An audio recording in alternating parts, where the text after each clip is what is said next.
cheer up my brother, live in the sunshine, and we'll understand this all by and by. Tempted and tried, I wonder why the good man dies, the bad man thrives, and Jesus cries 'cause he loves them both. We're all castaways in need of rope, hanging on by the last thread of our hope, in a house of mirrors full of smoke, confusion, illusion I have seen. And where did I go wrong? I sang along to every chorus of this song that the devil wrote, like the piper at the gate, leading mice and men down to their fate. But some will courageously escape the seductive voice with a heart of faith, walking line back home. There's so much more to life than we've been shown, that's full of beauty that will unfold and shine like you struck gold, my wayward son. The dead weight burden weighs a ton. Go down to the liver, let it run, and wash away all the things you've done. Forgiveness, alright.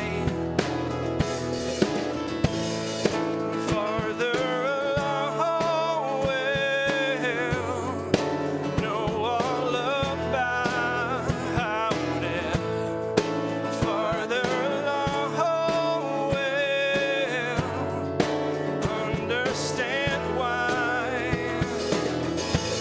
So cheer up my brothers, stand in the sunshine, and we'll understand it all by and by.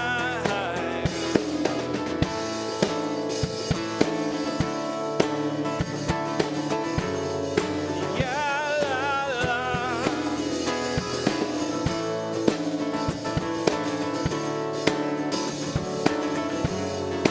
La, la, la. But still I get hard pressed on every side, between the rock and the compromise, like the truth in the pack of lies, fighting for my soul. And I got no place left to go, 'cause I got changed by what I've been shown. There's more glory than the world has known. Been rambling on, tripping like a calf, loose from his stall. I'm free to love once and for all, and even when I fall, I get back up for the joy that overflows my cup. Heaven filled me with more than enough, overcome my levees and my bluffs. Let the flood wash me, and someday when the sky rolls back on us, and some rejoice and the others fuss, 'cause every knee must bow and tongue confess the Son of God is forever blessed. His is the kingdom and we're the guests, so put your voice up to the test. Sing, Lord, come soon. Farther along, well, know all about it. Farther along, well, understand why. So cheer up my brothers, live in the sunshine, and we'll understand it all by and by.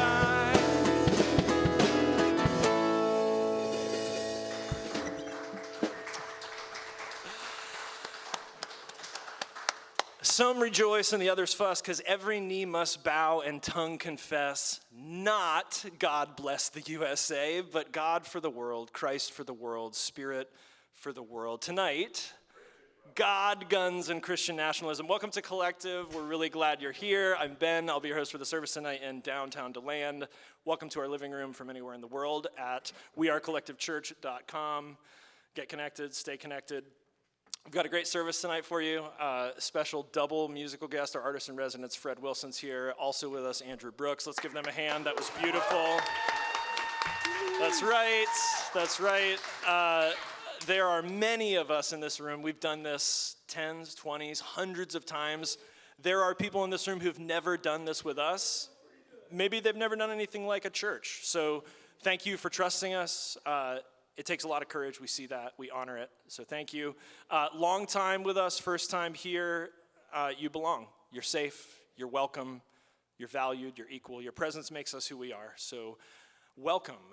The reason we're here is to do good work together. We call it spiritual formation. The point is to make good lives as good people. And this seems like a good time to dismiss our kids to go make good lives with Miss Jordan. Thank you, Miss Jordan, for taking the collective kids. All of them that are happily going are gone already. Yeah. Gone. Very good. Take it away, Kenny.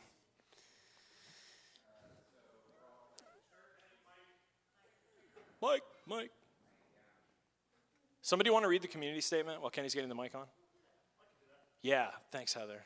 You're going to read later also, so you guys are going to get extra Heather. Yeah, I know, exactly. We value highly the metaphor of journey. Ooh, that's scratchy. We're different people from different places and backgrounds, representing an intergenerational community, and we've traveled different paths. So we agree not to make assumptions about the person across from us, next to us, or in conversation with us. We challenge ourselves to be sensitive, knowing this community includes a diverse group of people, from lifelong followers of Jesus to people who are just now open to the idea that God might exist. We strive to avoid offense, ask good questions, articulate and explain our responses. We don't assume fluency in Bible, spirituality, or church language, because we believe the message of Jesus is not for Christianity, but for humanity. So we do everything in the spirit of love and grace.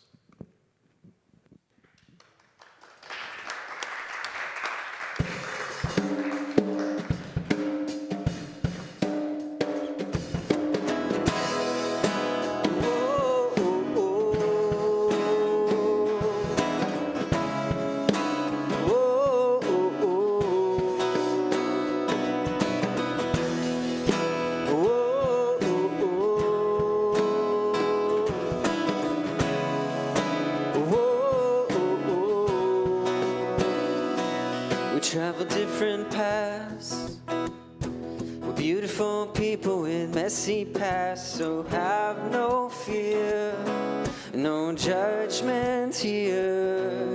Whether you believe in Jesus or don't believe in anything, there's something you can teach us. You belong.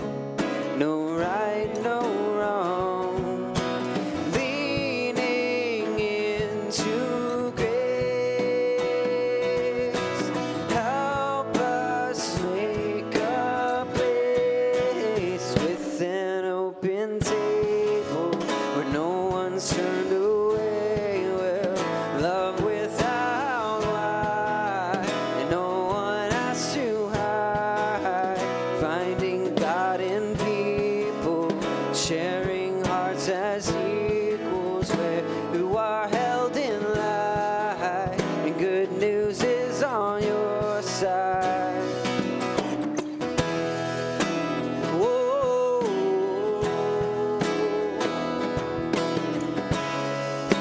Whoa. Life is full of mystery, and solidarity helps us to find some peace in the great unknown.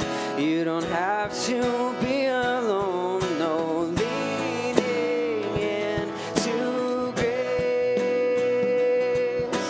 help us make a place with an open table where no one's turned away. Well, love without why, and no one has to hide. Finding God in people, sharing hearts as equals, where you are held in light, and good news is on your side. Whoa.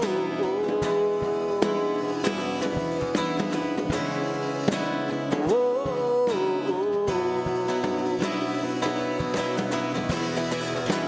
Whoa.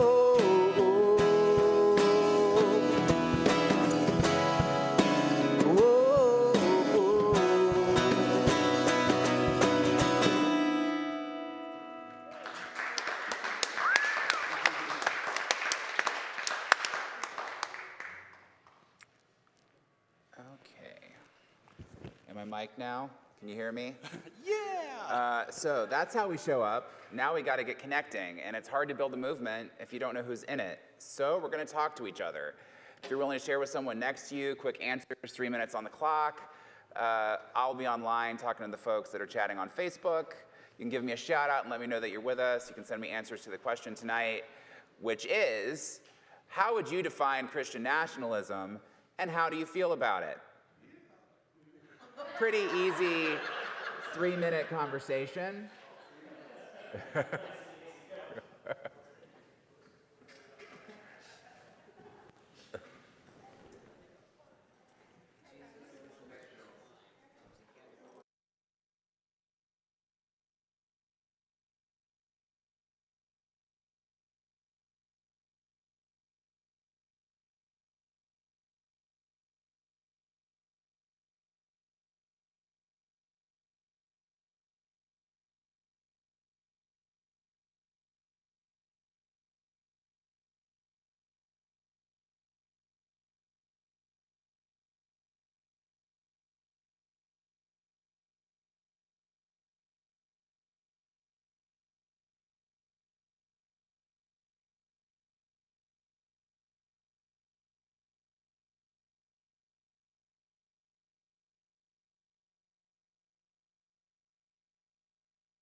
All for it.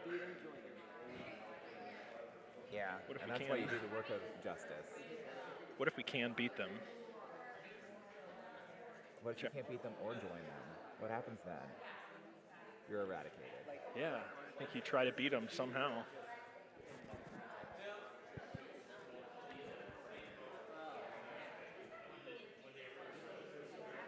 Yeah, I guess we'll go conversation and then move on. Yeah.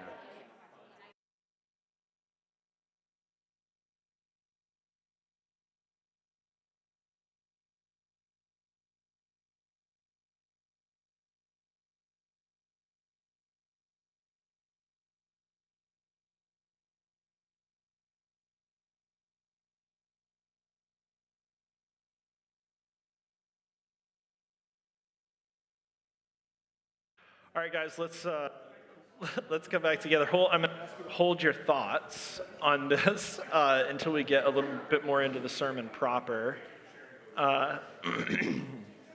So we just asked Fred how he felt, and he joked for it. So I'm excited for the rest of this conversation. Yeah. To put it mildly. All right, let's dive into the rundown, shall we? Okay, so thank you guys for connecting. Shout out to everybody that's online. There's like 5 or 6 of you. It's really great to have you with us. We've said it, sung it, connected in the room. So if you want to take the next step and practice with us this week, you subscribe to the email. And you can do that by select the rundown as well as your preferences on the website. Then the weekly rundown becomes your custom dashboard for practicing together. So our biggest thing coming up this week is tomorrow. It is the faith action. We've got a video for you. Roll that footage. Right now, thousands of seniors and working families in Volusia County are paying over half of their income on housing because of the rising cost of rent. Many are having to decide between paying rent and putting food on the table. Children as young as 6 years old are being given lifelong criminal records for non-serious misdemeanor offenses. People in mental health crisis who need treatment are instead being locked up behind bars. Micah 6:8 says, He has told you, O mortal, what is good. And what does the Lord require of you but to do justice, and to love kindness, and to walk humbly with your God? Doing justice means holding public officials accountable for fair policies, especially those that relate to the poor, the widow, and the orphan. To do justice, we need people power, just like in scriptures, when Nehemiah used a great assembly to confront the moneylenders for their exploitation of the poor. But our congregation can't do it alone. That's why we are a member of Faith, a coalition of 30 diverse congregations in Volusia County, who work together to surface community problems and implement common sense solutions by addressing local leaders. To confront the housing crisis, we know that our county needs a local housing trust fund. Over 700 local communities across the United States use housing trust funds to enable the creation or renovation of housing that is affordable to working families and seniors. To end the school-to-prison pipeline in our county, we need to ensure that every child who commits a non-serious misdemeanor offense is offered access to a civil citation, which ensures punishment without a lifelong criminal record. To make these things happen, we are calling a great Nehemiah Action Assembly on March 28th at 6:30 p.m. at the Daytona Beach Drive-In Church. There will also be watch parties at our parish, Our Lady of the Lakes in Deltona, and also at Our Lady of Hope in Port Orange. Those who attend will be able to remain safely in their vehicles as faith leaders call upon public officials to commit to making those needed changes. Please mark your calendars for Monday, March 28th, and commit to join us at the Faith Nehemiah Action Assembly. Together, we can fulfill the scriptural call to do justice and make a big difference in our community.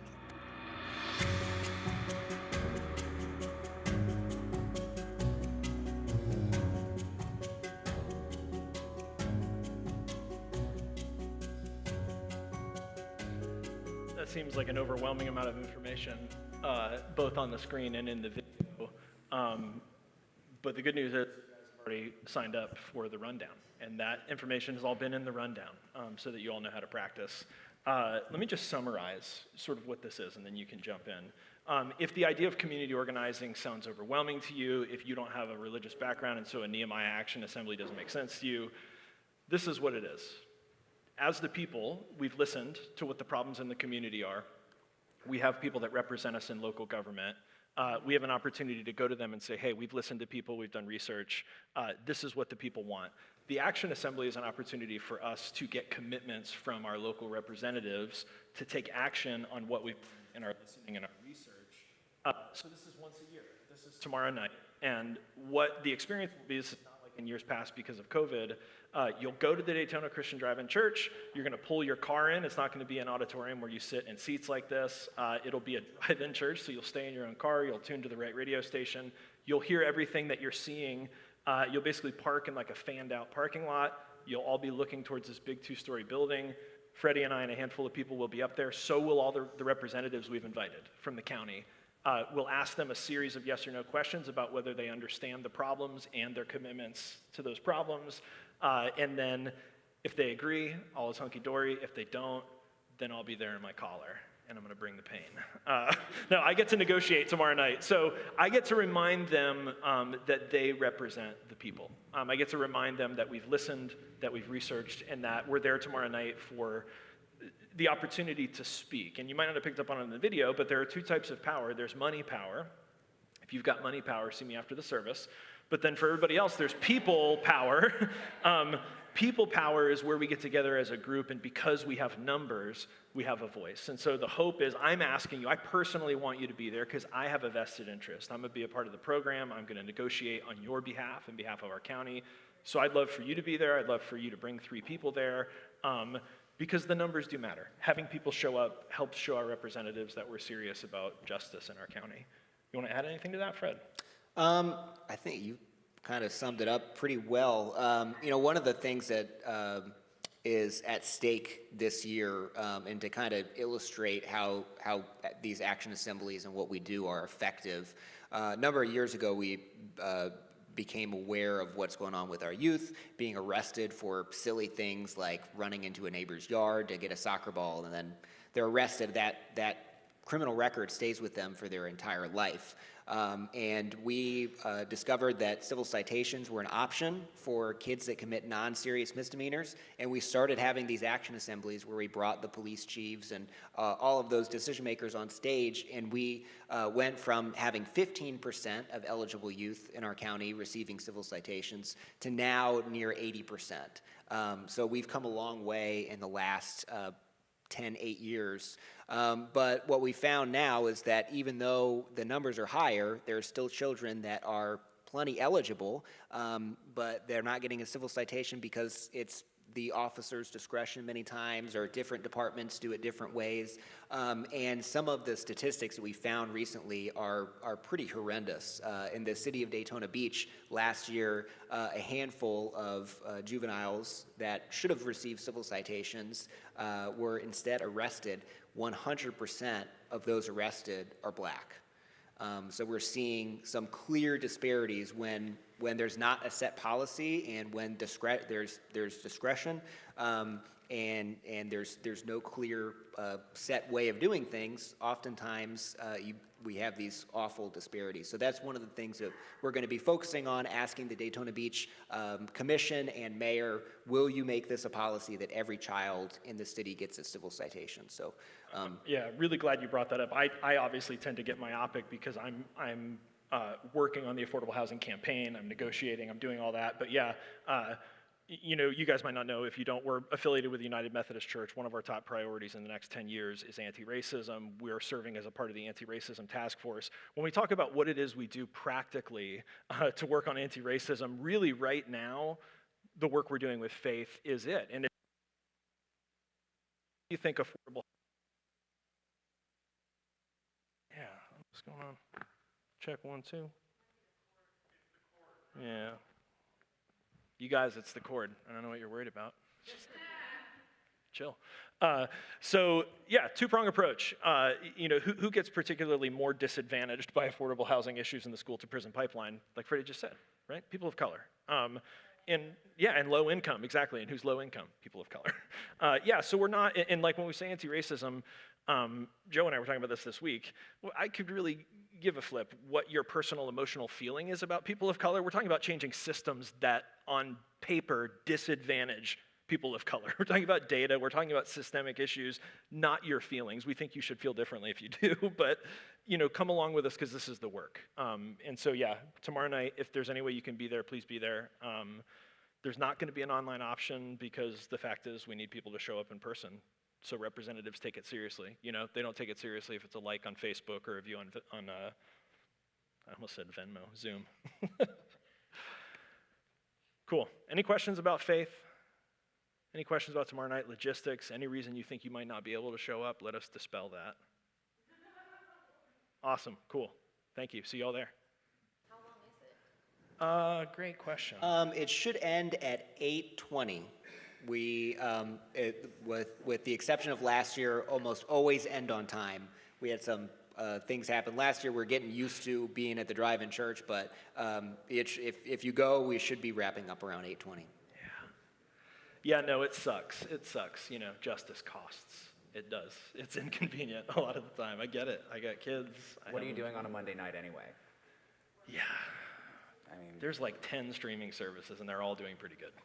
Yeah. They're all, they've got good content.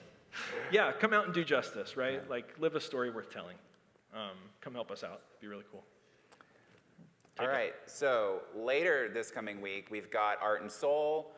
Ginny Beth will be doing protest art over at the New Create space across the street. That will be at 6:30.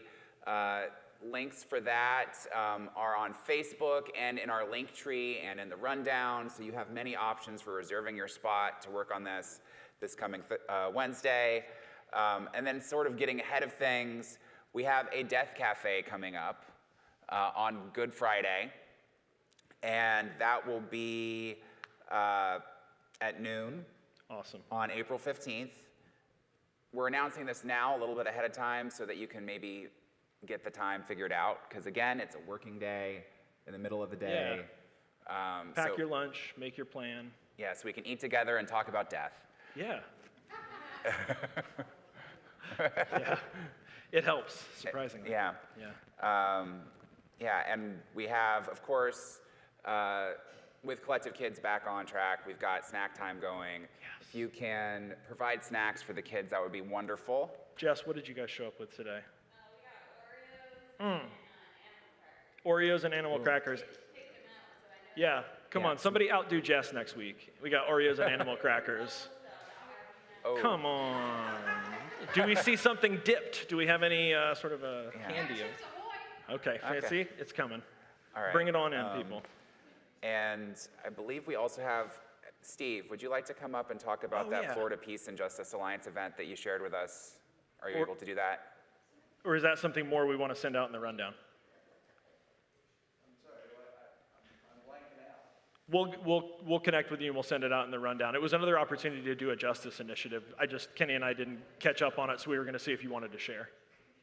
But we'll do it next week. Yeah. Good deal. So, planning is a practice. Plan now to do what you might not feel like doing later this week. Show up, give, serve. That's how we practice together. Ben?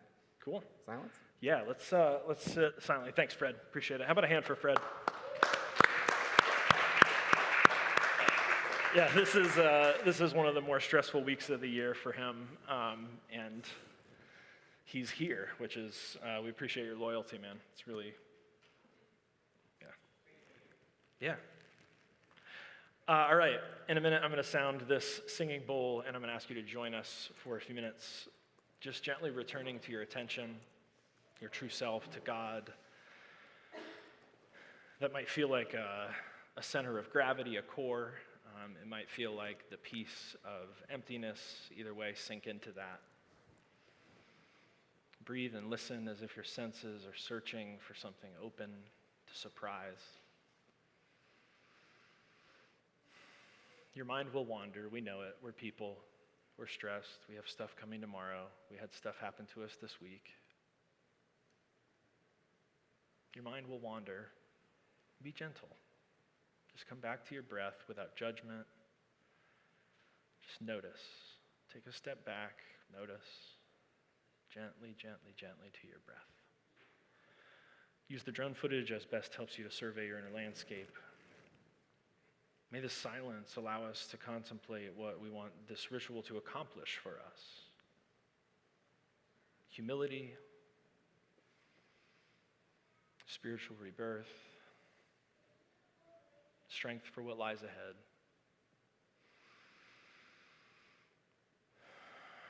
Breathe. It's all right.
So Ben asked me to read the weakness of God,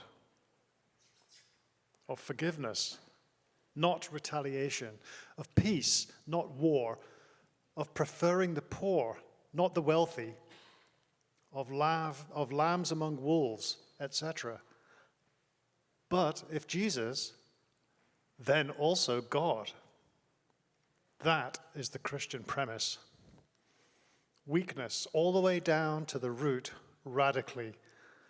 That is radical Christianity.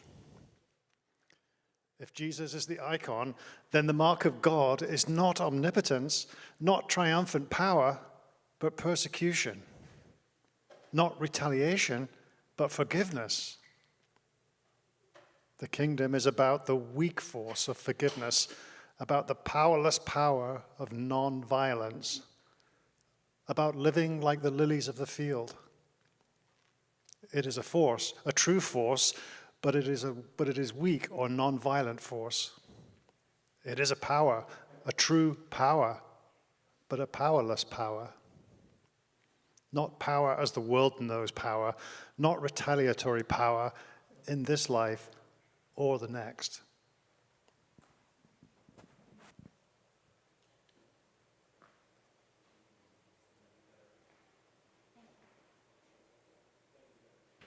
Thank you, Heather. Thank you, Heather. Thank you, Heather. Thank you, Heather. Would you like a microphone? Thanks, Heather. We'll edit all those out in post.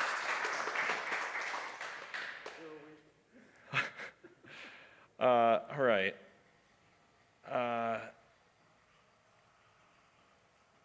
Now may the words of our mouths and the meditation of our hearts grant us not only the light of wisdom to understand these words, but the fire of conviction to put them into practice. Let's go.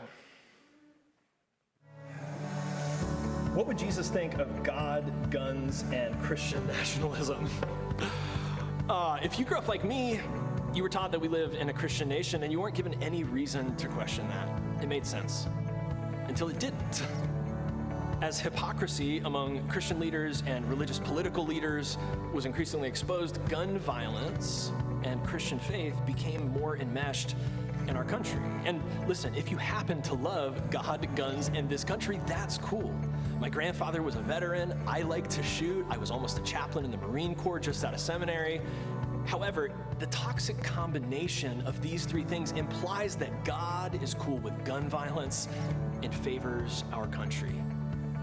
These views of God move us further from the selfless service of our neighbors. This phrase, God, guns, and country, which combines them on purpose, is really only ever used as a statement of supremacy by Christian nationalists. This is opposed to the attitude and the work and the good news of Jesus. Ultimately, Christian nationalism is just a rebrand of this old, tired idolatry, because God is neither a nation nor the religious permission to violently defend ourselves or oppress others. Jesus rejects this power and coercion in favor of surrender, in favor of service. This is our difficult path to peace, and there is a place for you here. Our sincere hope is that Collective is a place for anyone, but we know it's not for everyone. If you think it might be a place for you, we hope that you'll bring all your questions and your sense of humor. But enough about us. We really are so curious about you. Please join us Sunday nights at 5 here in downtown DeLand or at wearecollectivechurch.com. Your presence makes us who we are, and there's a place for you here.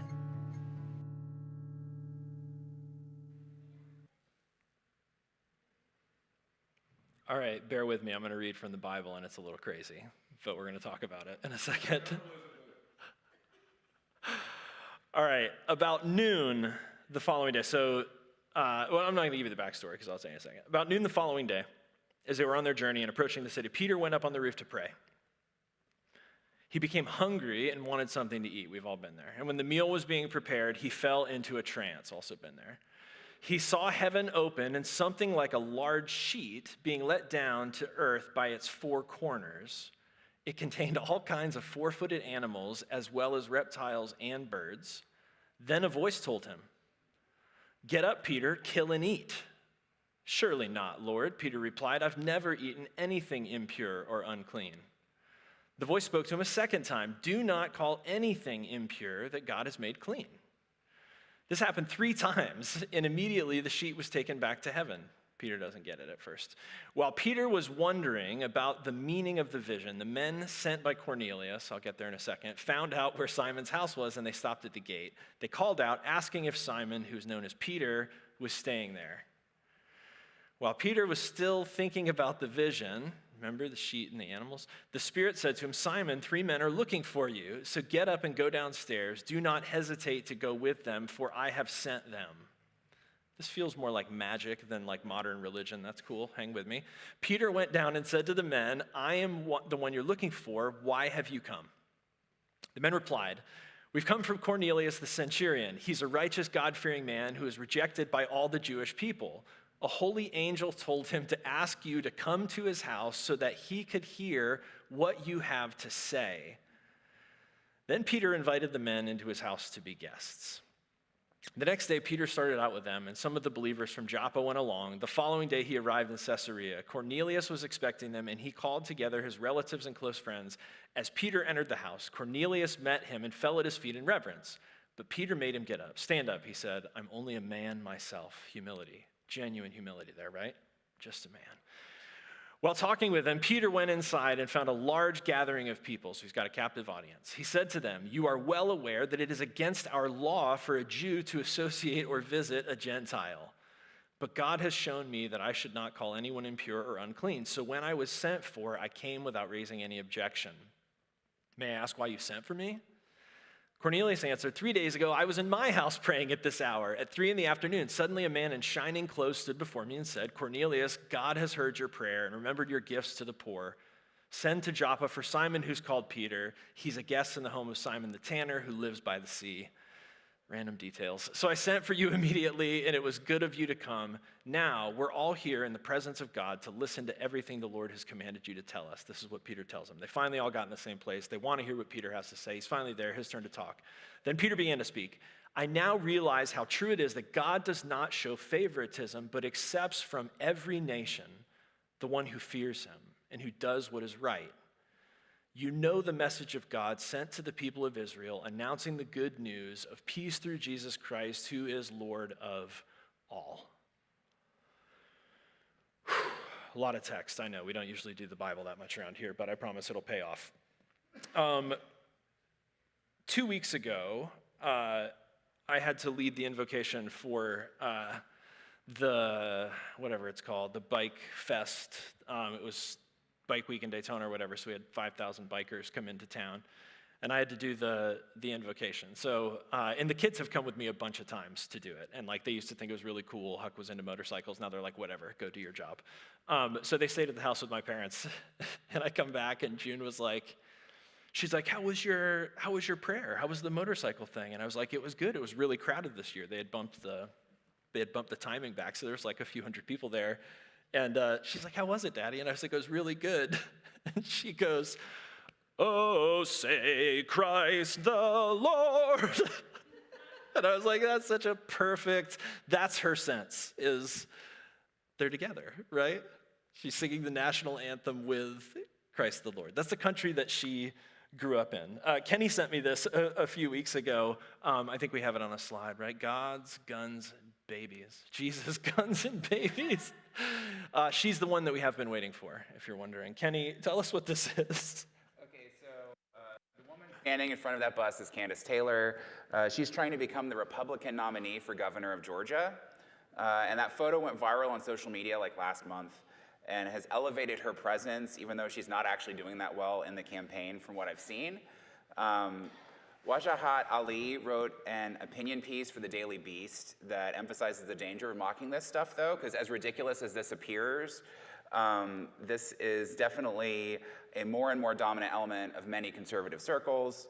For example, Rick Scott has an 11-point plan to save America that includes God and guns as some of his points. And while they're more than welcome to have differing opinions, so much of this is informed by a really dangerous undercurrent of what we're talking about here tonight.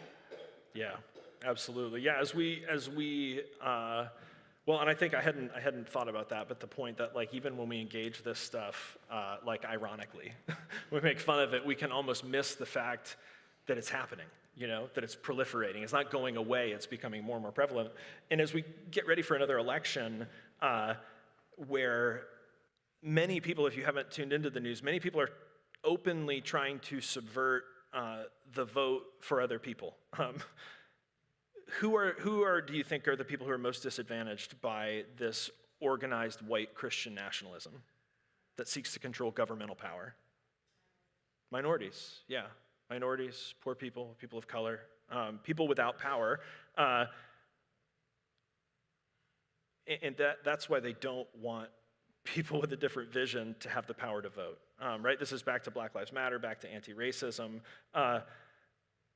Christian nationalism is implicitly, practically racist, right? It is the idea that God gave us and helped us build this super successful nation, right? Which at first you go, why not? Why would we not thank God for helping us, right? We've got fast food and movie theaters, like, of course, God loves us. Until you go, yeah, but it was built on 400 years of owning people, right? Not okay.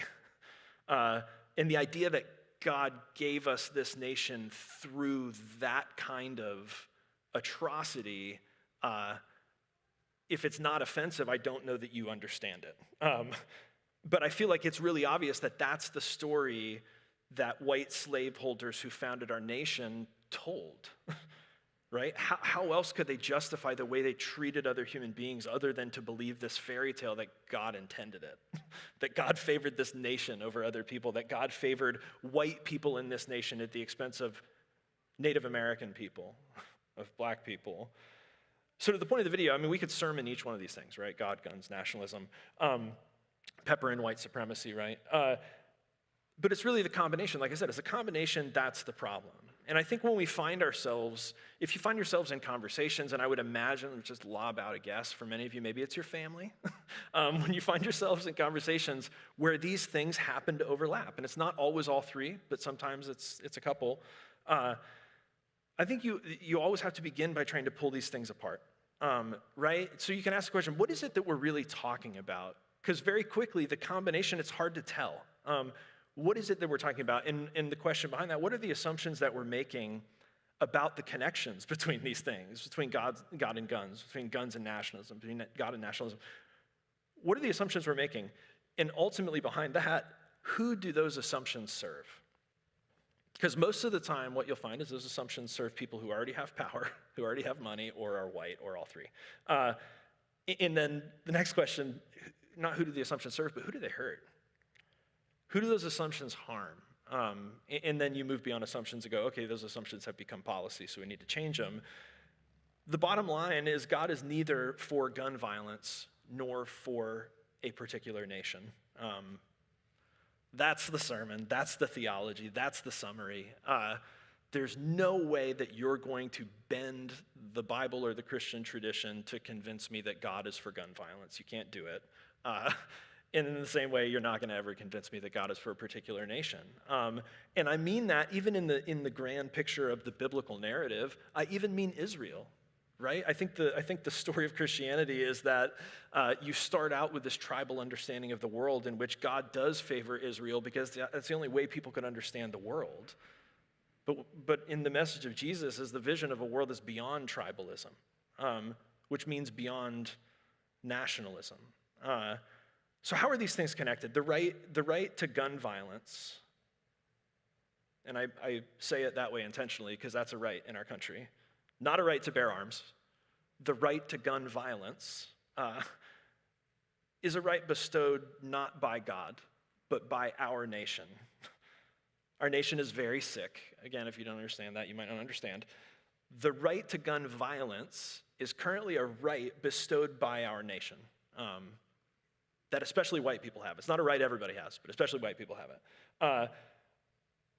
A preference for a nation over the people in that nation is anti-Christian. It's anti-gospel. It's the opposite of the way Jesus understood the world. A nation that claims to be built on the freedom of worship, but is actually a nation built on the freedom of everyone else to learn to worship how we worship, that's hypocrisy. Those are very different things. Nationalism is colonialism. Colonialism is capitalism with people as property. Nationalism and colonialism and capitalism. Is that curtain close? They're fucked. That's it. Like, there's not a good way to redeem these things. They systematically dehumanize people, often in the name of profit. It's all this thinly veiled version of scapegoating. Scapegoating masquerading as government, right? And it's a schoolyard bully. We're better than you are. God loves us more. God gave us power. We own you in God's name. So this is how scapegoating works, right? Sin, and in this case, it's just that you're the other, right? The sin is that God didn't choose you. God chose us, not you. That's nationalism. So the sin is just that you're an other. Righteousness is that we're us and we're the best. That's called supremacy, right? God prefers us over you. That's supremacy. So the problem with you is that you're not us. The good thing about us is that we're us, and we're better than everybody else. And then the judgment. And judgment takes many forms, right? Punish, reject, convert, expel, shame, exclude, blame. However it is, people who are other than us, other than our nation, other than our tribe, sin, righteousness, and judgment, right? You're other, we're the right people, and so you get whatever, expelled, shamed, judged. So back to the story. Peter is praying, and he sees this vision, this combination of bedding and barbecue. In this vision, God is like a loving mother, smothering Peter with comfort food. These are all the foods he can't have, right? He's a good Jew. He can't have bacon. So this is God trying to smother Peter with all this love. Sacrilegious. Subplot, I said I would tell you. There's a dude who's been sent to get him. Very mysterious. Peter goes and he finds out that he's been summoned through an angel, through a dream, to basically go preach to this other crew in another town. Back to the main plot. He preaches to these people who are outsiders. They're people who are not a part of not only his preferred nation, but at that time, they're not a part of God's preferred nation, Israel. And that's not okay, right? He even says when he goes in, he goes, you might know I'm not supposed to be here. And it's really pretty insulting. He basically says, like, I'm not supposed to associate with you people, but since you begged me, I'll preach to you. So these are called Gentiles, outsiders. For many Jews, they're subhuman. They don't count. They're not the people of God. They're just other. They're just other. They can't worship with us. They're second class.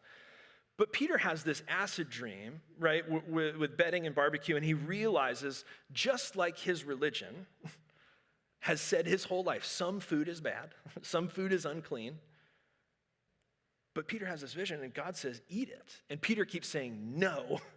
And God says, don't call unclean what I've called clean. He says it 3 times because Peter can't get it.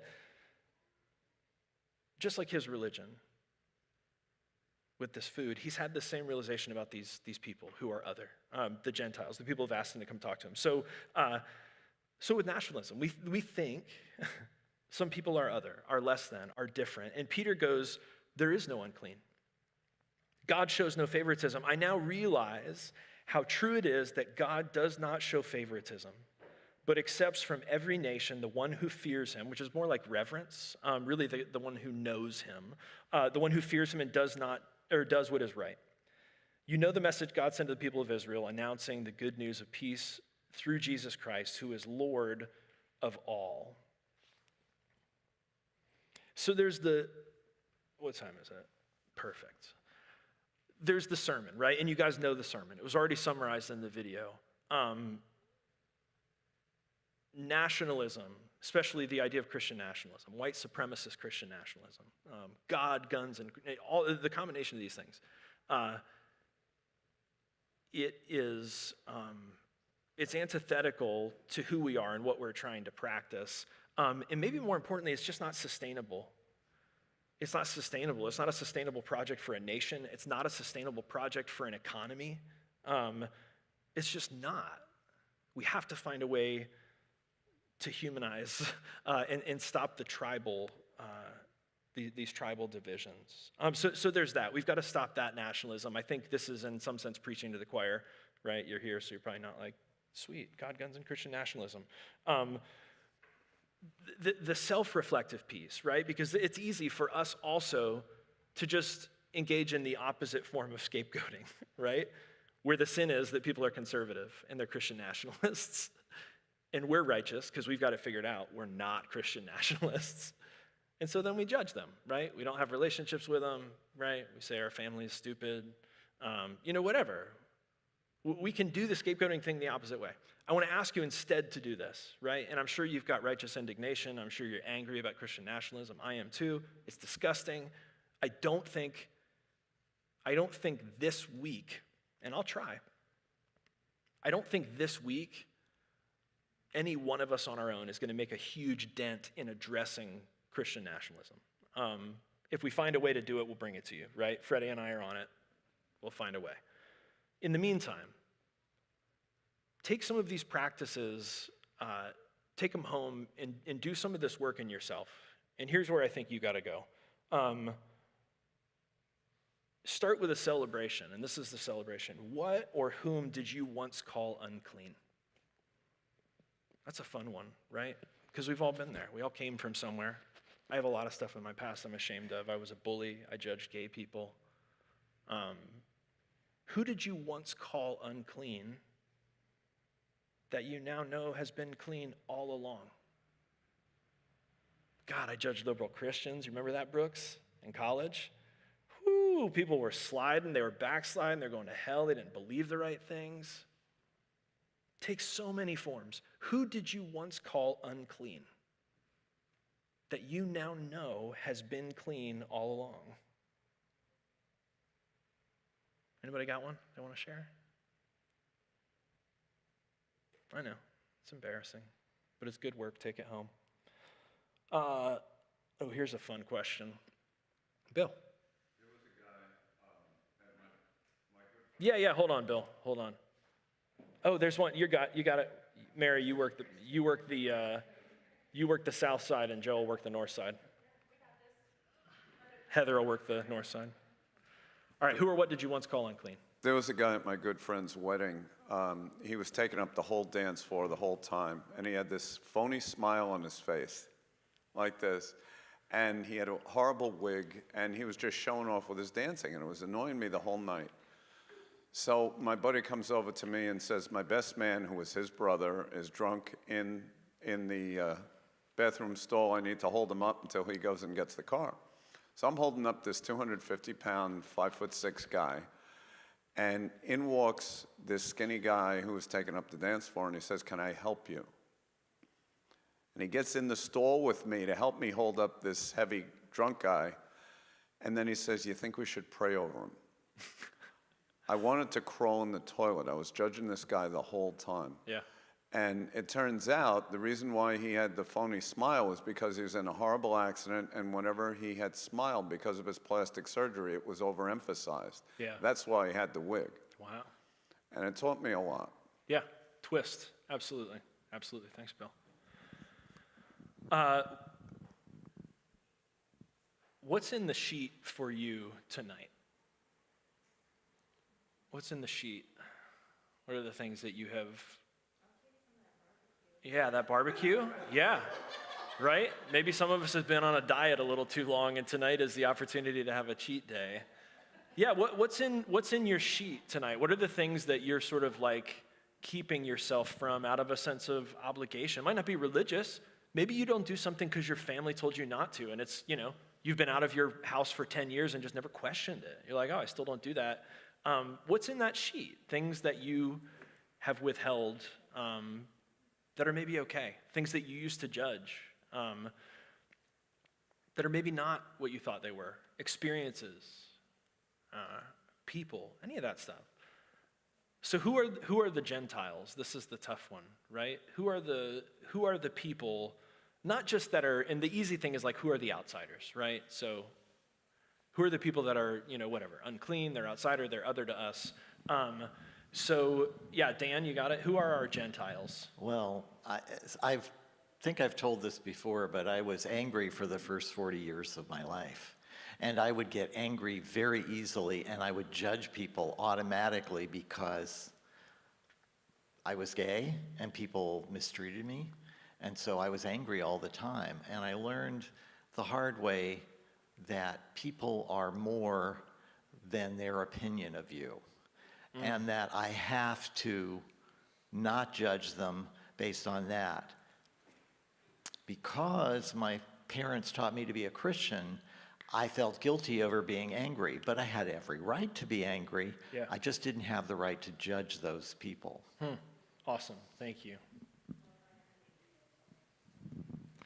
So there's groups of people who may be the others.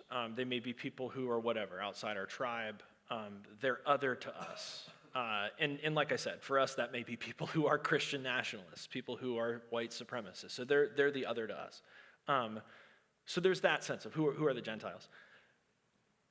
In a deeper sense, and this is another level of your spiritual practice, right? This doesn't happen if you come to church and like think about the ideas and then just kind of like, do your week, come back next week, no judgment.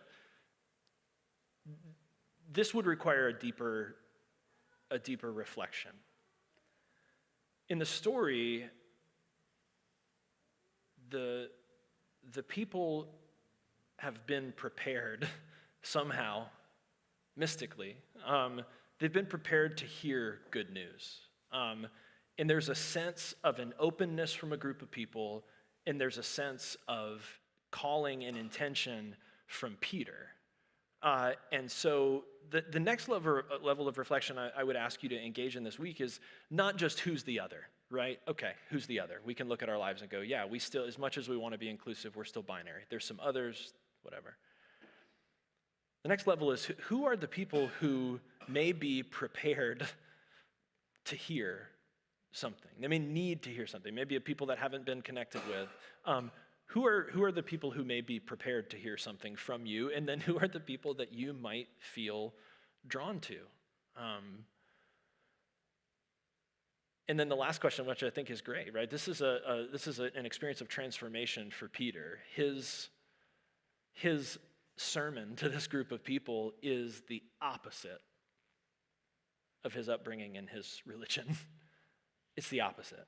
And it seems like not that big a deal when you read the story, but it's a huge deal, right? That sense of insider and outsider in the Hebrew faith. So who are the people being prepared for good news from you? Who are you drawn to? And then what is that good news? God is love. God does not play favorites.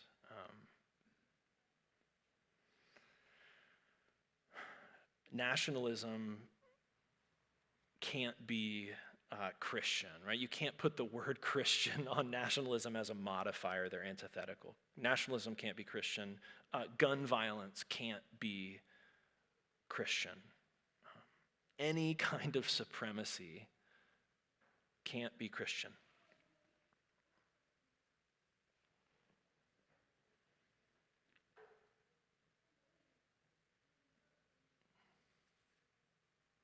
How do we practice this? Joe. There it is. Yes, she's on the dividing line, the Mason-Dixon. The other. Yeah. Right, yes, you're outside of our tribal boundaries. You can share. So I... The North one. Oh, goodness, yes. So I think one thing that can help people practice is really inclusion, like in the term American. I've come to really dislike that term because I feel like for a lot of people, the term American means white.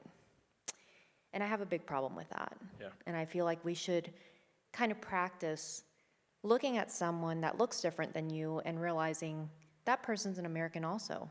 Yeah. Someone with an accent, that's an American also. Yeah. Someone with dark skin, that's an American. Yeah. Everyone around us, we're all really, truly part of this nation together. Yeah. And I hate that the term American is used as that divider, as we're American and everyone else is another. But that's not true. We're all American. Yeah, it's and almost I like... love my country, and I hate when, people automatically exclude, Latinos or someone Yeah. else from the American title. Yeah, it's almost become like a generic term, like Coke meant any kind of soda, and like American becomes a generic term for United States and white. rather than, like you were saying, Canada's America, Mexico's America, everywhere in South America's America. That's all American. But when people say American, what they really mean is white United States most of the time. So yeah, the beginning of a practice for us is just that self-awareness. How do we talk about where we are? How do we talk about the people who are also from where we are? And I mean, to that point, like, we can do better socially. We don't have to ask everybody who looks different from us where they're from, because they're probably from here. You know, like, we gotta stop making assumptions that people who are different from us are all like foreign, or, you know, like, we can just do better. Anybody else? How do we practice this? We're coming up on an election. Yeah. Oh, microphone. Yes. Sorry, Southside Mary's on her way.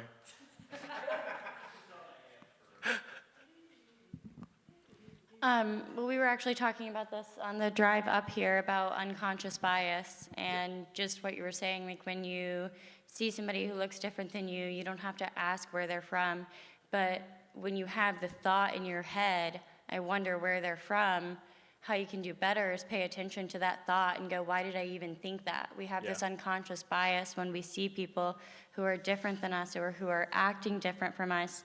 And the reason it's called unconscious bias is because we're doing it. It's not your fault that you're thinking it.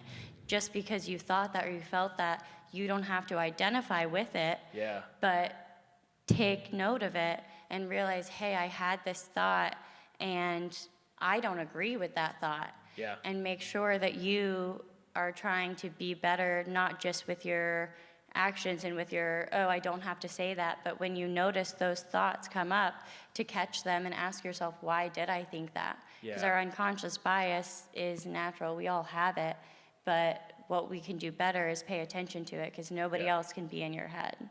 Beautiful. Yes. I mean, talk about a spiritual practice. The work of intentionally making what is unconscious conscious. Like, first admitting. I mean, talk about the value of spirituality, confession. Like, all of us sitting here and admitting we have unconscious bias. We were raised into it. Like, you know, there doesn't need to be blame in order to be practice. We can absolutely do better. Thank you. Yeah, Dan. If you're wondering if you're right about nationalism, that America is the greatest nation of all time, remember that Russia thinks it's the greatest nation of all time, and that's why the Ukraine is being invaded. You have to judge yourself the way you judge other people. Yeah. And you have to think in terms of everyone. It would be great if we stopped thinking in those terms. If we started thinking about individuals rather than nations. Yeah. It's great that I'm proud to be an American. I love my nation and its multiculturalism and everything that it's done. There's stuff to be ashamed of, I get it, but don't judge other nations if you're not willing to judge yourself. Yeah. Yeah, and if you haven't, I mean, what a great, if you have not had the chance to travel abroad, I mean, God, talk about a rude awakening. Like, I was born and raised in an upper middle class neighborhood on the beach side in Central Florida, had great public education because property taxes were high. You know, my family was definitely Republican, fiscally conservative. I don't really know, you know, kind of where other things were in terms of politics. But when I studied abroad in Spain in college, and for the first time, like, we had just gone to war with Iraq, this is 2002, seeing our country through the eyes of another country, it was sickening. Like, it was a perspective that you can't see until you see it, but once you see it, you can't unsee it. So yeah, just realizing that our story is not the only story. And I think, you know, to Dan's point, any narrative of supremacy, not only is it anti-Christian, it's just that level of hierarchy is not sustainable. Like, it kills itself. Oh, interesting, it rang on everything.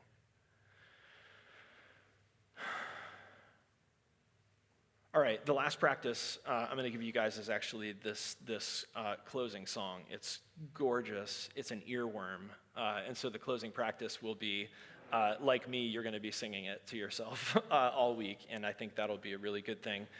In a moment, we're going to receive the good gift of the Eucharist. This meal symbolizes the open table and the humanity of God in everyone who comes, the body of Christ. May this table open us in vulnerability to feel more loved. May it give us the courage to be more loving. Come, let us share with one another this meal and these words, bread for the journey, nourishment for the soul. This table is set for us and for all people, and no one will ever be turned away. When you're ready, come.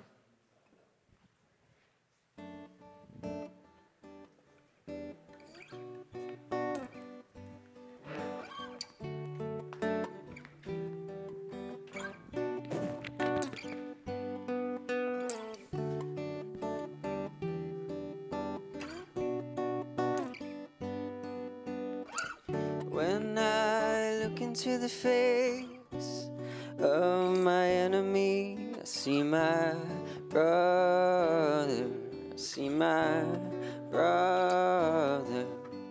When I look into the face of my enemy, I see my brother, I see my brother.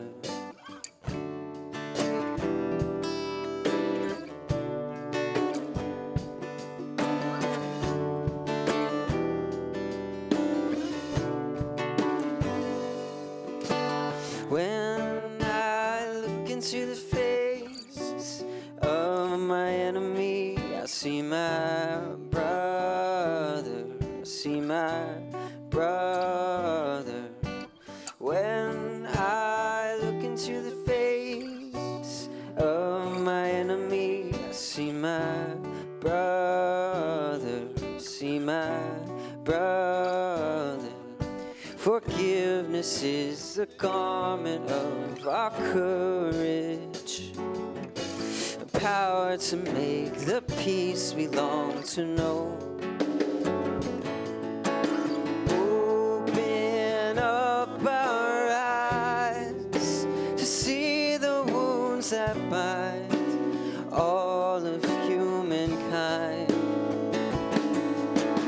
May our shudder hearts greet the dawn of life with charity and love. When I look into the face of my enemy, I see my brother, see my brother. When I look into the face of my enemy, I see my brother, see my brother, see my brother, see my sister, see my father, see my mother.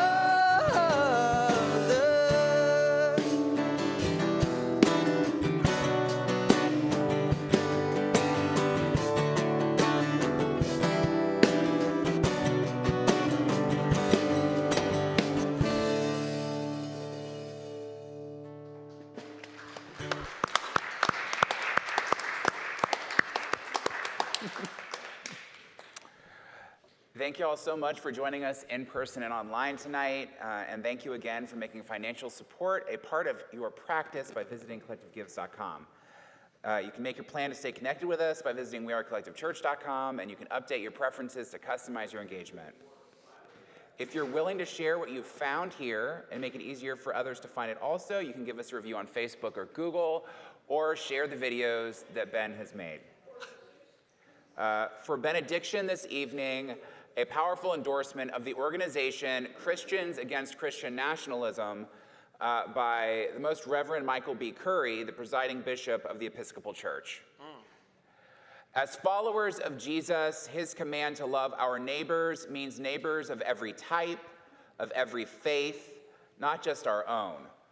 Through our baptism and in our democracy, we are called to a way of love that creates a community in which the dignity of every human being is recognized and respected, and where all can have an equal say in the governing of our civic life. The violence, intimidation, and distortion of Scripture associated with the Christian nationalism does not reflect the person and the teachings of Jesus Christ, and so I stand with fellow leaders in the Christian community and call for a better way. Amen. Let's bring our hands together as a symbol of our intention. First to our foreheads for clarity of thought, to our lips for clarity of speech, and to our hearts for clarity of action, so that in all that we say and do, love would be our first thought, our first word, and our first deed. Grace and peace. The room can stay.